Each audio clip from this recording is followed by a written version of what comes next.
first off, what's your favorite part of the job that you're doing? Love the game. Here's a chance. Evan Trupp lets it go and scores! Kicking it back down low. In behind the net. Here's Trupp. Trupp wraps it. He scores! Evan Trupp lacrosse style! Slams it home and the Condors have tied it! Kaufman takes a look. Martins. Oh, a diving goal! What a beautiful goal for the Fighting Sioux! I think it was Trupp who came from behind the net and bats this one out of the air. Overtime winner to North Dakota. I've been playing since I was 4 years old, and it's kind of all I've really known. So it's got me a career. I was able to go play in Germany and Austria and Boston and Chicago and California, Canada, and then up in Alaska, where I'm from. So it's nice being able to go to work playing or coaching the game.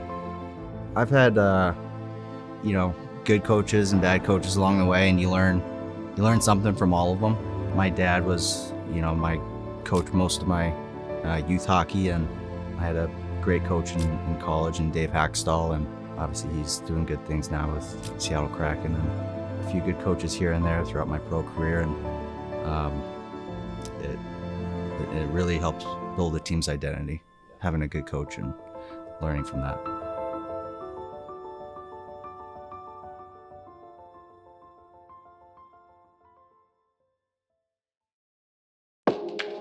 Welcome back into Flow Hockey and the Lumberjacks Hockey Network on Mixler. Ezra Janello along with you, Director of Communications and Broadcasting for the Muskegon Lumberjacks, who are set to take on the Youngstown Phantoms tonight. This is a pair of teams that do not like each other as the latest edition of this rivalry gets set.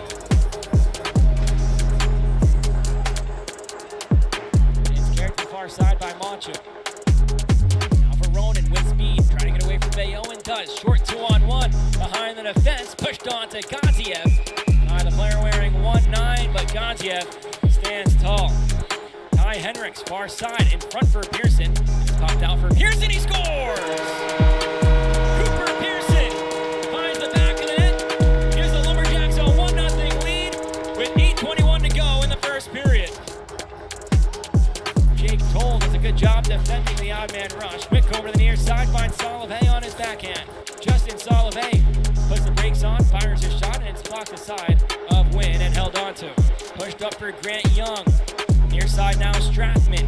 Back across for Janko, far side. Powerberry clears the zone. Here comes Cody Kroll, trying to get away from Pittner. Kroll behind the defense to his backhand, he scores! Cody Kroll, a breakaway goal, and the Lumberjacks lead 2-0.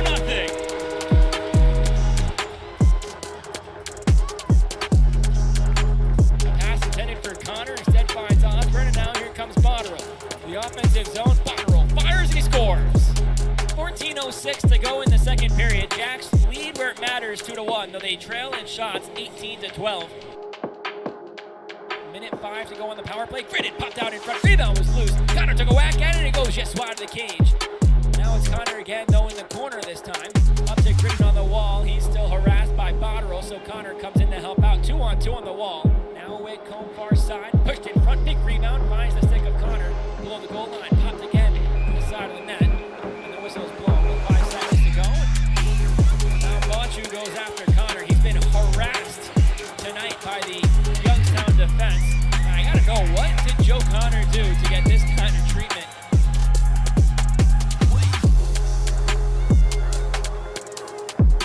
Back up top to Pittner.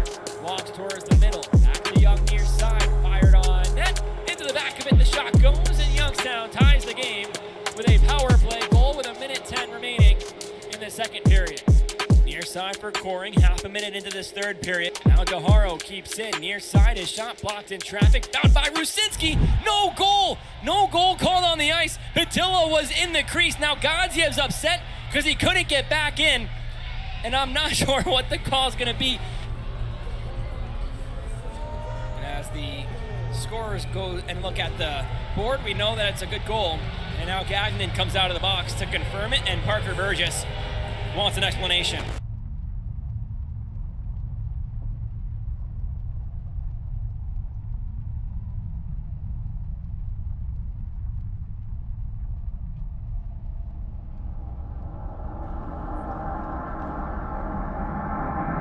Gritted to Whitcomb, he scores!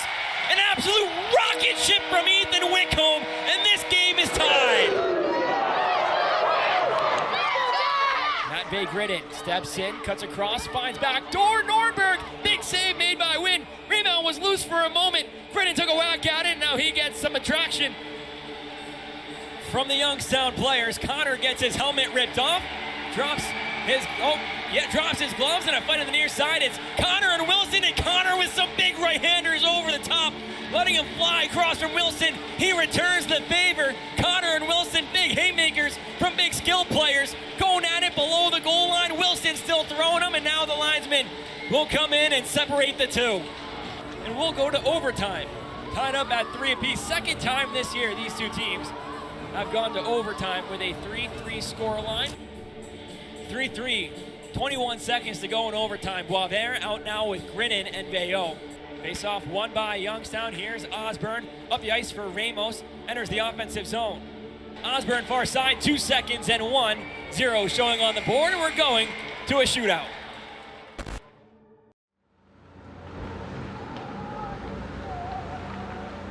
It's nice to see teams have to learn their lessons along the way. It's part of, especially at this age, building a championship team and then building good habits in these kids and the lessons that you learn along the way. And probably the way you look at our season too, we came out hot and we have the talent to do it, but then we kind of got humbled and we went on a bit of a slow streak there for a little while where we had to really dig in, as coach would say, and learn how to get ourselves out of it and how to pick each other up. And now we're starting to roll a little bit, and now it's trying to find that consistency and how are we going to do that and not get away from the ultimate goal. And on any championship team that I've ever played for or that's made a run, you learn those lessons throughout the seasons, and it's important to find your stride at the right time, and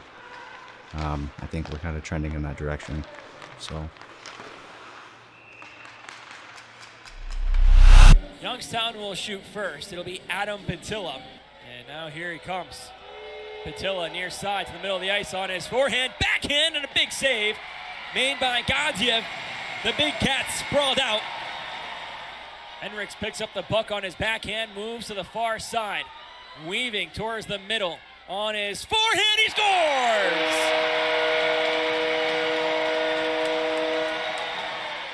Strathman, a left-handed shot, carries to the far side as well. Weaves towards the middle, stick handling on his forehand, he scores! That evens things up.